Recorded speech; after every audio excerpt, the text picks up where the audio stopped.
Hello students, ये geometrical isomerism का third video है। और अभी तक के दो वीडियोस में हमने हर टाइप के कंपाउंड, हर टाइप के स्ट्रक्चर में ज्योमेट्रिकल आइसोमेरिज्म कैसे चेक करते हैं और कैसे स्टडी करते हैं ये सीख लिया था। अब लास्ट में बस हमें ज्योमेट्रिकल आइसोमर्स की फिजिकल प्रॉपर्टीज़ और देखना है। तो इस वीडियो में हम ज्योमेट्रिकल आइसोमर्स की फिजिकल प्रॉपर्टीज़ डिस्कस करने वाले हैं। First properties stability. स्टेबिलिटी कैसे देखा जाए? तो देखो, ये हमेशा से मालूम है कि अट्रैक्शन और रिपल्शन दो टाइप के फोर्सेस होते हैं। अट्रैक्टिव फोर्सेस इंक्रीजेज स्टेबिलिटी, जबकि रिपल्सिव फोर्सेस जो होते हैं वो डिक्रीजेज स्टेबिलिटी। अब अट्रैक्शन हो या repulsion, both depends upon distance. जैसे मैंने फर्स्ट वाला जो बॉक्स बनाया हुआ वो देखो, यदि ग्रुप्स के बीच में अट्रैक्शन है और यदि ग्रुप्स के बीच का डिस्टेंस कम है तो अट्रैक्शन ज़्यादा रहेगा, और यदि अट्रैक्शन ज़्यादा रहेगा तो स्टेबिलिटी भी ज़्यादा रहेगी। क्लियर है? सेकेंड वाले बॉक्स में देखो, लिखा हुआ है यदि ग्रुप्स के बीच में रिपल्शन है, रिपल्सिव फोर्सेस हैं ग्रुप्स के बीच में, और ग्रुप्स के बीच का डिस्टेंस यदि कम है तो रिपल्शन भी ज़्यादा रहेगा, और यदि रिपल्शन ज़्यादा रहेगा तो फिर हमें स्टेबिलिटी कैसा बोलना पड़ेगा? स्टेबिलिटी हमें बोलना पड़ेगा कम। मेन क्वेश्चन इज, हमें कैसे मालूम चलेगा कि ग्रुप्स के बीच में अट्रैक्शन है या रिपल्सन है? तो उसके लिए हम लिखते हैं, तो हमें सबसे पहले देखना होता है चार्ज। और हमेशा से मालूम है कि सिमिलर चार्जेस में रिपल्शन होता है और अपोजिट चार्जेस जो है वो एक दूसरे को अट्रैक्ट करते हैं। तो हमें चार्ज देखना है। चार्ज यदि सिमिलर रहेगा तो हमें रिपल्शन मानना पड़ेगा, और यदि चार्ज अपोजिट रहेंगे तो मुझे अट्रैक्शन मानना पड़ेगा। और फिर डिस्टेंस के बेसिस पर हम स्टेबिलिटी डिसाइड कर सकते हैं। लेकिन मेन क्वेश्चन आता है कि यदि हम चार्ज नहीं देख पाए, देखो चार्ज कंप्लीट भी हो सकता है, पार्शियल भी हो सकता है। Partial charges due to difference in electronegativities. तो सेकंड वाला केस है, यदि चार्ज नहीं रहेगा, कंप्लीट भी नहीं और पार्शियल चार्ज भी नहीं, तब हम क्या करते हैं? तब हम ये बोलते हैं कि जब स्पेस में दो ग्रुप एक दूसरे के नज़दीक आते हैं तो एक दूसरे को रिपेल करते हैं। यदि उनमें चार्जेस नहीं है तब की बात कर रहा हूं मैं। तो मैंने लिखा हुआ है रिपल्शन बिटवीन ग्रुप्स, और ब्रैकेट में लिखा हुआ है बल्कि ग्रुप्स आर ऑब्जर्व। बल्कि मीन्स बिग इन साइज, क्योंकि जिस ग्रुप का साइज बड़ा रहेगा उसी के एटम नज़दीक आएंगे स्पेस में, और एटम जब नज़दीक आएंगे तभी तो वो एक दूसरे से इंटरेक्ट करेंगे और रिपल्शन या अट्रैक्शन होगा। तो क्या लिखा हुआ है? रिपल्शन बिटवीन ग्रुप्स, और बल्कि ग्रुप हमें देखना है। इसी को मैं समझ सकते हैं रिपल्शन बिटवीन एटम्स, क्योंकि ग्रुप्स में क्या रहेंगे? एटम। और जब एटम दूसरे एटम के नज़दीक आएगा, इसका मतलब हम क्या बोल सकते हैं? Repulsion between electron and electron, क्योंकि एटम के आउटर मोस्ट सेल में क्या है? इलेक्ट्रॉन्स। हम इसको ऐसे ही बोल सकते हैं रिपल्शन बिटवीन सिमिलर चार्जेस, क्योंकि इलेक्ट्रॉन पे नेगेटिव चार्ज रहेगा तो सिमिलर चार्जेस नज़दीक आएंगे तो रिपल्शन होगा। इसी को बोलते हैं स्टेरिक रिपल्शन। इनको बोलते हैं नॉन बॉन्डेड इंटरैक्शंस हैं ये। इसको क्या बोलते हैं? स्पेस में होने वाला रिपल्शन, मतलब स्टेरिक रिपल्शन। और on the basis of scientist name also called van der Waals repulsion. तो यदि चार्ज रहेगा तो चार्ज वाला थ्योरी यूज करना, और चार्ज नहीं रहेगा तो हमें ग्रुप्स के बीच में रिपल्शन मानकर ये वाला थ्योरी यूज करना पड़ेगा। सपोज मैं एग्जाम्पल में बात लिखता हूँ, सबसे इंपॉर्टेंट एग्जाम्पल है वन। यहाँ पर 2 ब्यूटीन लिखा हुआ है, और ट्रांस 2 ब्यूटीन और सिस 2 ब्यूटीन में मुझे स्टेबिलिटी डिस्कस करना है। अब सबसे पहले मैं क्या चेक करूँ? पहला स्टेप है मैं ये देखूँ कि रिपल्शन है ग्रुप्स के बीच में, क्या अट्रैक्शन है। अब यहाँ पर ग्रुप कौन सा देखूँ? बल्कि ग्रुप। और बल्कि ग्रुप H और CH3 में से बिग इन साइज कौन है? CH3। अब CH3 पहले ये देख लें, कंप्लीट चार्ज है नहीं, पार्शियल चार्ज है नहीं, क्योंकि electronegative atom, nitrogen oxygen halogen नहीं है। तो फिर मुझे स्टेरिक रिपल्शन वाला थ्योरी यूज करना पड़ेगा। और किसी भी एक के लिए, जैसे ये सिस आइसोमर है और ये ट्रांस है, किसी एक के लिए लिख देता हूँ। सपोज मैंने सिस आइसोमर के लिए लिखा, तो मैं क्या लिखूंगा? यहाँ पर लिखूंगा लेस डिस्टेंस बिटवीन ग्रुप्स। क्यों? क्योंकि ट्रांस में तो डायगोनली अपोजिट पोजीशन पर है, तो ग्रुप के बीच का डिस्टेंस ज़्यादा है। लेस डिस्टेंस का मतलब क्या हो जाएगा? मोर रिपल्शन बिटवीन ग्रुप्स। मोर रिपल्शन का मतलब हो जाएगा लेस स्टेबिलिटी। इसलिए यहाँ पर स्टेबिलिटी का जो ऑर्डर रहेगा वो किसका स्टेबिलिटी ज़्यादा रहेगा? Trans 2 butene is more stable than trans cis 2 butene. Very important example, बहुत कॉमन है ये एग्जाम में आने वाला एग्जाम्पल। ठीक है, और एग्जाम्पल में ट्राई करते हैं। यदि तुम्हें रिजल्ट ये बना हो कि हमेशा ट्रांस वाला ज़्यादा स्टेबल होते हैं तो एक बार देखते हैं। सेकेंड एग्जाम्पल में यदि हम बात करें तो सेकंड एग्जांपल में सिस ट्रांस, पहले देखें सिमिलर ग्रुप है तो यहाँ पर मुझे सिस लिखना पड़ेगा और यहाँ पर लिखना पड़ेगा ट्रांस, क्योंकि similar group on the opposite side. अब CH3 और H में से CH3 देखना पड़ेगा, लेकिन यहाँ पर आओ राइट साइड वाले कार्बन पे, बल्कि ग्रुप है C2H5, तो मुझे बल्कि ग्रुप्स के बीच का डिस्टेंस देखना है। क्लियर है मैंने क्या लिखा था कि बल्कि ग्रुप्स आर ऑब्जर्व, और जब बल्कि ग्रुप देखूंगा तब यहाँ पर देखो, यहाँ पर सिस आइसोमर के लिए यदि मैं लिखूं तो मैं क्या लिखूं यहाँ पर, मोर डिस्टेंस बिटवीन बल्कि ग्रुप्स। और यदि डिस्टेंस ज़्यादा रहेगा, रिपल्शन वाला केस है, इसका मतलब लेस रिपल्शन बिटवीन ग्रुप्स। इसका मतलब मुझे क्या लिखना पड़ेगा, more stability.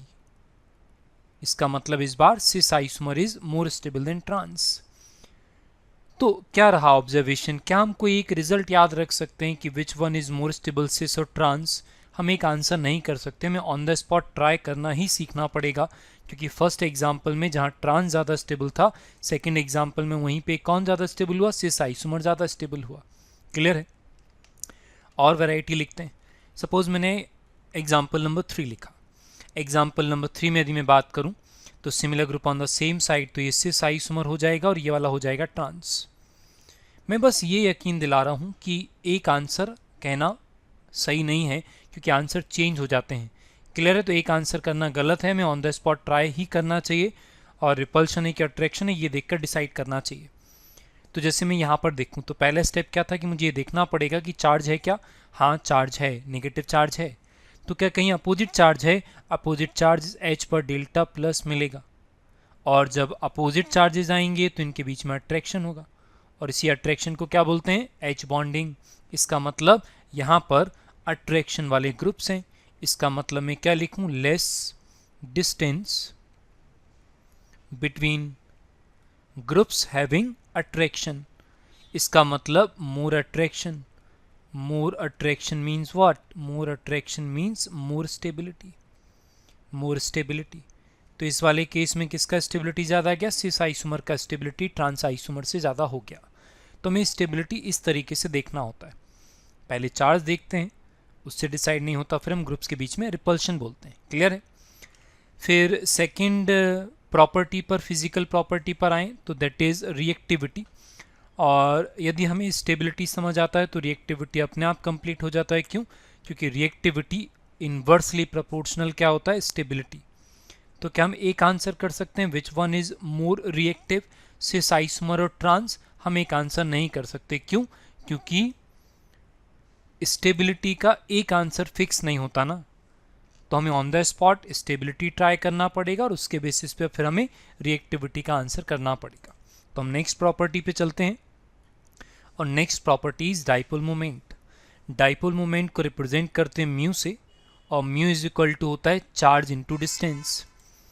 Charge into distance, ये कौन सा चार्ज होता है? चार्ज जो इलेक्ट्रोनेगेटिविटी में डिफरेंस के कारण आता है, और डिस्टेंस डी डिस्टेंस है, डिस्टेंस बिटवीन डेवलप्ड चार्जेस।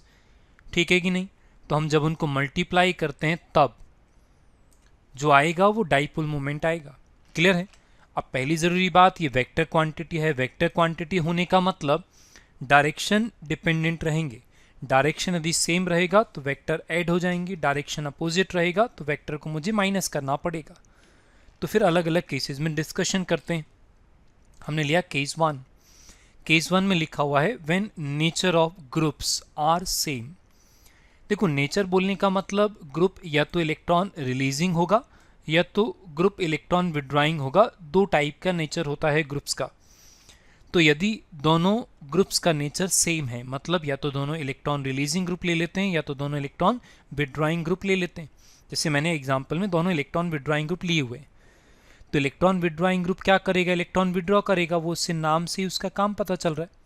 तो इलेक्ट्रॉन विड्रॉ करेगा, ये भी इलेक्ट्रॉन विड्रॉ करेगा, ये इलेक्ट्रॉन विड्रॉ करेगा और ये इलेक्ट्रॉन विड्रॉ करेगा। और जो इलेक्ट्रॉन मूवमेंट का डायरेक्शन है वही इसका क्या बनेगा? वही इसका बनेगा वेक्टर। तो देखो, इस वाले बॉन्ड में जो वेक्टर बनेगा वो ऐसा, और इस वाले बॉन्ड का वेक्टर बनेगा ऐसा।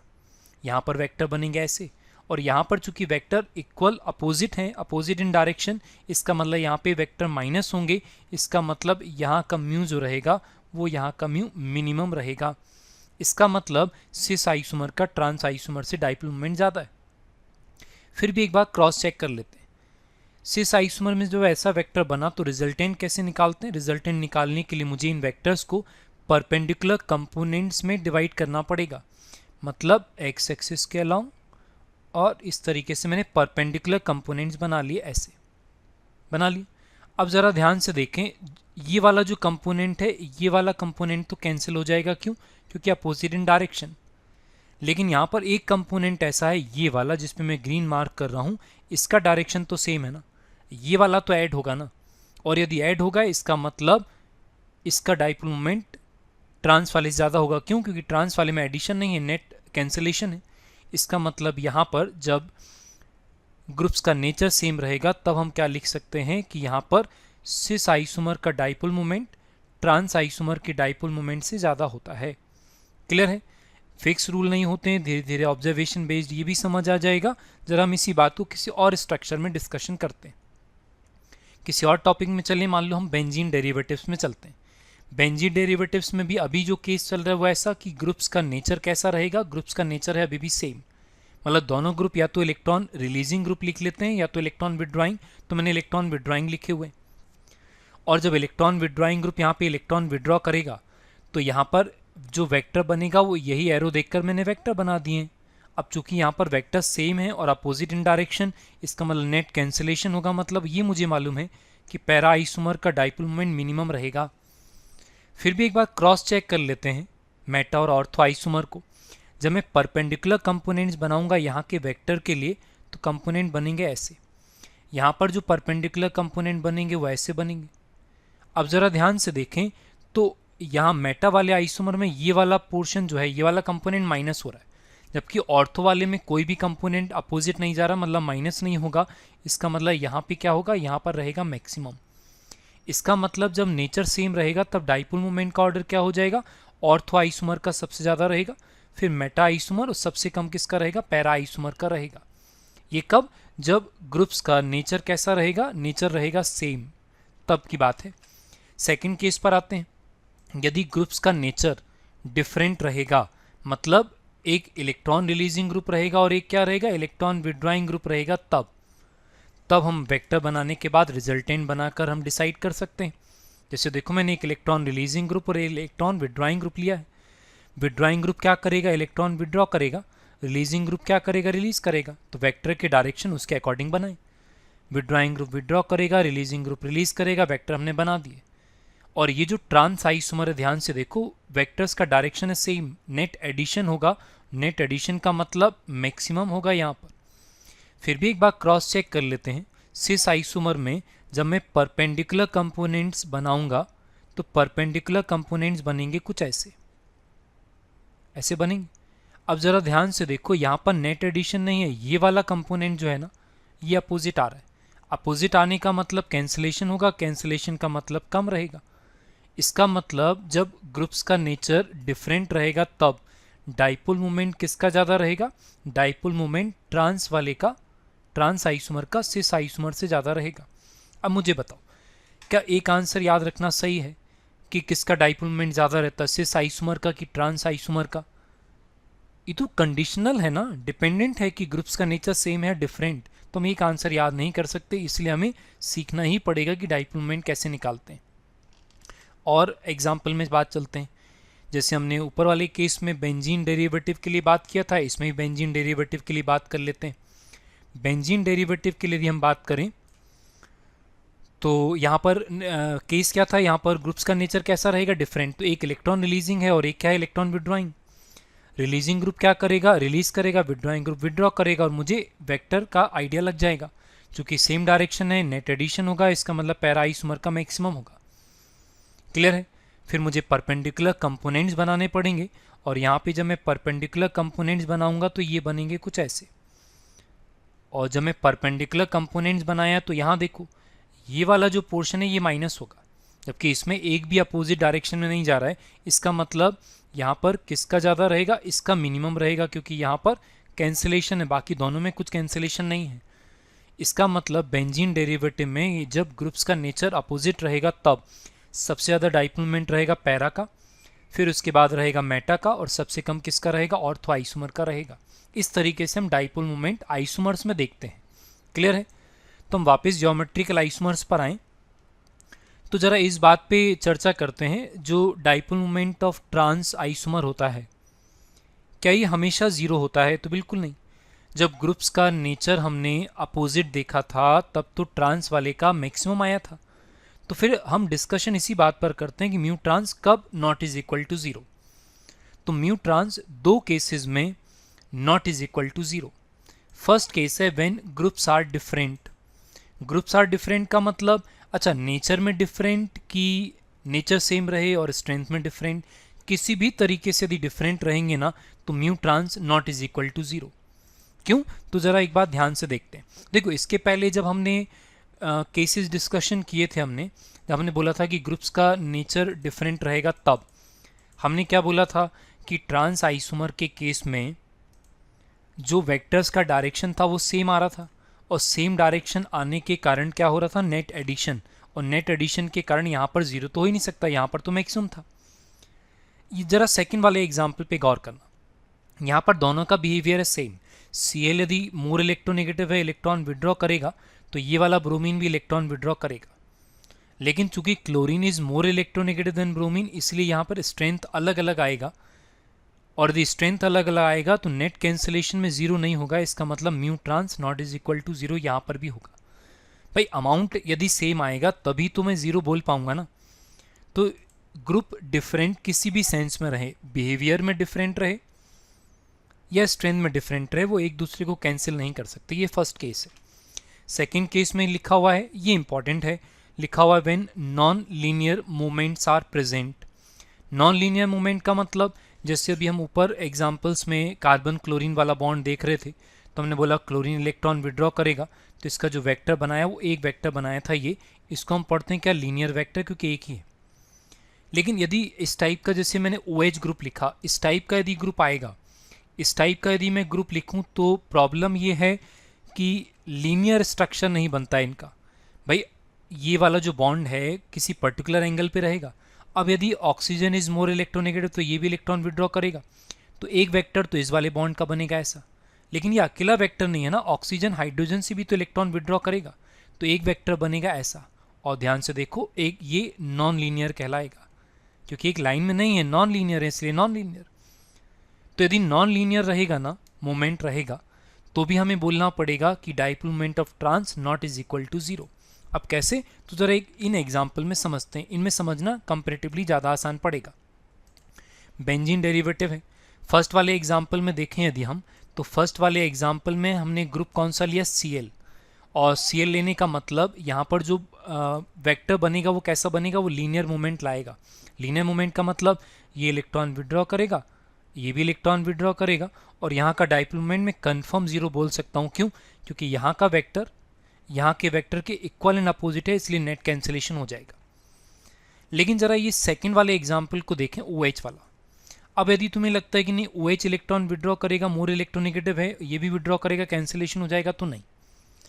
प्रॉब्लम ये है कि इस बॉन्ड का वेक्टर, कार्बन ऑक्सीजन बॉन्ड का वेक्टर भले इक्वल एंड अपोजिट आएगा, ये कैंसिल भले हो भी जाए, लेकिन ये वाला जो ऑक्सीजन हाइड्रोजन बॉन्ड का ये वाला जो वेक्टर है, जिसको मैं ब्लू कलर से लिख रहा हूँ, ये देखो, ये तो इक्वल एंड अपोजिट नहीं है।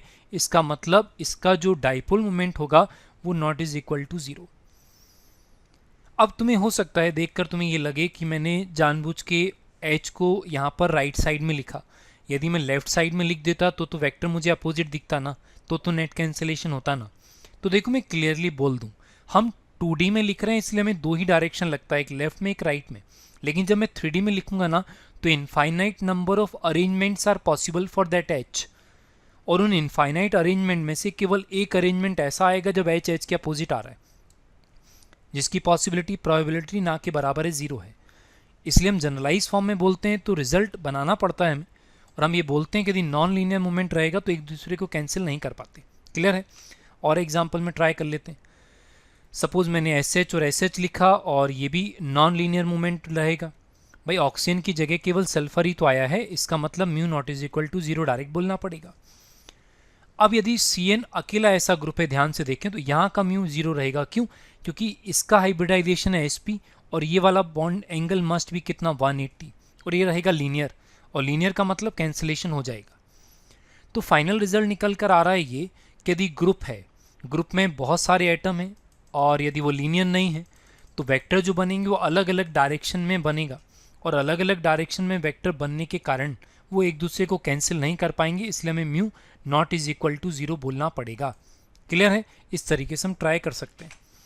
तो फिर हम वापस आइसोमर्स पे लौट आते हैं और हमें डाइपोल मोमेंट कंपेयर करना है। इन एग्जाम्पल में बात कर लेते हैं। अब हम बार बार देखो वेक्टर तो यूज़ नहीं कर पाएंगे, डायरेक्ट बात करते हैं। यहाँ पर 1,2 डाइक्लोरोइथाइलिन में ग्रुप्स का नेचर सेम है। क्यों? क्योंकि ग्रुप ही सेम लिखा हुआ है ना, तो नेचर भी तो सेम रहेगा। तो ये कन्फर्म है कि यहाँ का डाइपोल मोमेंट ट्रांस में कैंसिल हो जाएगा, मतलब सिस आइसोमर का ट्रांस आइसोमर से ज़्यादा रहेगा। एक क्वेश्चन तो ये है। सेकेंड क्वेश्चन है क्या यहाँ का mu trans is equal to 0? Yes, यहाँ का mu trans is equal to 0। क्यों? क्योंकि लीनियर मोमेंट रहेगा ना, तो यहाँ का 0 हो जाएगा। क्लियर है? नेक्स्ट एग्जाम्पल पे आते हैं, COH पे आ जाते हैं। COH में बिहेवियर सेम है, इसका मतलब सिस आइसोमर का ट्रांस आइसोमर से ज़्यादा रहेगा। अच्छा, बिहेवियर कैसे सेम बोल पा रहा हूँ? क्योंकि ग्रुप सेम है ना, जब तक ग्रुप सेम है बिहेवियर भी तो सेम बोलना पड़ेगा। और यहाँ का mu trans not is equal to 0। क्यों? ग्रुप है, लीनियर नहीं है, इसलिए वो कैंसिल नहीं हो पाएगा ट्रांस में। यहाँ पर देखें, अभी भी यहाँ पर क्या है, ग्रुप सेम है, मतलब नेचर भी सेम रहेगा, मतलब सिस का डाइपोल मोमेंट ट्रांस से ज़्यादा बोलना पड़ेगा एक बात। और म्यू ट्रांस जो है यहाँ पर मुझे क्या बोलना पड़ेगा? Not is equal to 0, non linear moments are present. सबसे अच्छा एग्जाम्पल तो यही है, भले ही सबसे ईजी होता हो। यहाँ पर सिस आइसोमर का ट्रांस आइसोमर से ज़्यादा रहेगा और यहाँ पर mu trans is equal to 0, क्योंकि नॉन लीनियर मोमेंट बनेगा ही नहीं। क्यों? कार्बन हाइड्रोजन में इलेक्ट्रोनेगेटिविटी का डिफरेंस नहीं देखा जाता है। क्लियर है? तो अभी देखो, अभी जितने भी एग्जाम्पल मैंने लिखे हुए हैं, सारे के सारे एग्जाम्पल्स में ग्रुप्स का नेचर कैसा है? सेम। सपोज मैं एग्जाम्पल में ऐसा लिखता CH3 CH double bond CH और यहाँ पर लिखता मैं Cl। अब यदि मैं देखूं तो ग्रुप्स का बिहेवियर है डिफरेंट। CH3 इलेक्ट्रॉन रिलीज करेगा, क्लोरीन इलेक्ट्रॉन विड्रॉ करेगा। अब तुम बोलो CH3 इलेक्ट्रॉन रिलीज क्यों करेगा? वो GOC में आई इफेक्ट से भी समझ सकते हैं और ऐसे भी समझ सकते हैं कि डबल बॉन्ड वाला carbon is more electronegative than single bonded carbon due to percentage s character. तो यदि बिहेवियर यहाँ पर डिफरेंट है और म्यू की बात मैं करूँ तो ट्रांस में एडिशन होगा, तो dipole moment of trans isomer is greater than dipole moment of cis isomer. और यहाँ का ट्रांस तो 0 वैसे ही नहीं हो सकता, क्यों? नेट एडिशन होगा। तो इस तरीके से हम आइसोमर्स में डाइपोल मोमेंट कंपेयर कर सकते हैं। किसमें? आइसोमर्स में। देखो मैं क्लियर बता रहा हूँ, हम आइसोमर्स में थ्योरी एक्यूरेसी से यूज़ कर सकते हैं। यदि आइसोमर नहीं रहेगा तो फिजिकल प्रॉपर्टीज़ में थ्योरी लग पाए, लॉजिक लग पाए, ये ज़रूरी नहीं है। ज़रा एक बार इन एग्जाम्पल्स पे आते हैं। जैसे मैंने फर्स्ट वाला एग्जाम्पल लिखा और they are not isomers actually. और यहाँ पर क्या है? यहाँ पर देखो तो H से अटैच्ड कौन है? इलेक्ट्रोनेगेटिव एटम, और इलेक्ट्रोनेगेटिव एटम इलेक्ट्रॉन विड्रॉ करेगा। अब जितना ज़्यादा इलेक्ट्रोनेगेटिव एटम रहेगा, डेवलप्ड चार्ज का अमाउंट उतना ज़्यादा रहेगा, और यदि चार्ज ज़्यादा रहेगा तो Q इंटू डी का वैल्यू ज़्यादा रहेगा। और चूंकि fluorine is most electronegative atom, इसका मतलब डाइपोल मोमेंट का ऑर्डर आना चाहिए ये क्यों आ रहा है? क्योंकि fluorine is most electronegative than chlorine than bromine than iodine. तो यहाँ पे लॉजिक लग तो रहा है। देखते हैं नेक्स्ट एग्जाम्पल देखते हैं। ये वाला एग्जाम्पल एक्सेप्शनल है और ये हमें याद ही रखना पड़ता है। देखो नो डाउट, यदि मैं बात करूं तो fluorine more electronegative than chlorine than bromine than iodine. और जो एक्सपेक्टेड ऑर्डर होना चाहिए, एक्सपेक्टेड क्या होना चाहिए? जो अपन ने ऊपर लिखा था, ऊपर अपन ने ये लिखा था कि CH3F का होना चाहिए सबसे ज़्यादा, फिर CH3Cl then CH3Br then CH3I। लेकिन प्रॉब्लम यह है कि डाइपोल मोमेंट केवल चार्ज पे डिपेंडेंट नहीं होता, उसमें डिस्टेंस वाला फैक्टर भी डिपेंड करेगा। और एक्चुअल जो डाइपोल मोमेंट का ऑर्डर रहता है वो ये CH3Cl का पहले आता है, फिर उसके बाद आता है CH3F, जबकि हमें लग रहा था CH3F का मैक्सिमम। और डिस्टेंस हमेशा डोमिनेट करेगा ये बात भी नहीं है। देखो CH3Br और CH3I में तो ऐसा नहीं हुआ। तो ये एग्जाम्पल्स हमें याद ही रखने पड़ते हैं, इनको ऑन द स्पॉट ट्राई नहीं कर सकते। फिर जैसे ये बड़ा इंपॉर्टेंट क्वेश्चन है, एग्जाम में आया हुआ क्वेश्चन है, डाइपोल मोमेंट। आइसोमर्स हैं तो लॉजिक लगा सकते हैं, अब 3 डायमेंशनल स्ट्रक्चर में दिमाग नहीं लगा सकते। हालांकि इन्फॉर्मेशन बेस्ड होता है कि CCl4 का डाइपोल मोमेंट 0, लेकिन कैन नॉट बी एक्सप्लेन क्योंकि हर Cl 3D में अलग अलग डायरेक्शन में रहेगा। तो ये आंसर भी हमें याद ही रखना पड़ता है कि डाइपोल मोमेंट का ऑर्डर होता है ये। इस तरीके से हम डाइपोल मोमेंट डिस्कस कर सकते हैं। तो क्या रहा फाइनल डिसीजन? फाइनल डिसीजन ये रहा कि यदि आइसोमर्स रहेंगे तो हम एक्यूरेसी से डाइपोल मोमेंट का आंसर बना सकते हैं। यदि डिफरेंट कंपाउंड रहेंगे तो फिर थ्योरी गड़बड़ भी हो सकता है, वैसे क्वेश्चन आते भी नहीं क्योंकि वो एग्जैक्ट वैल्यू बेस्ड हो जाते हैं।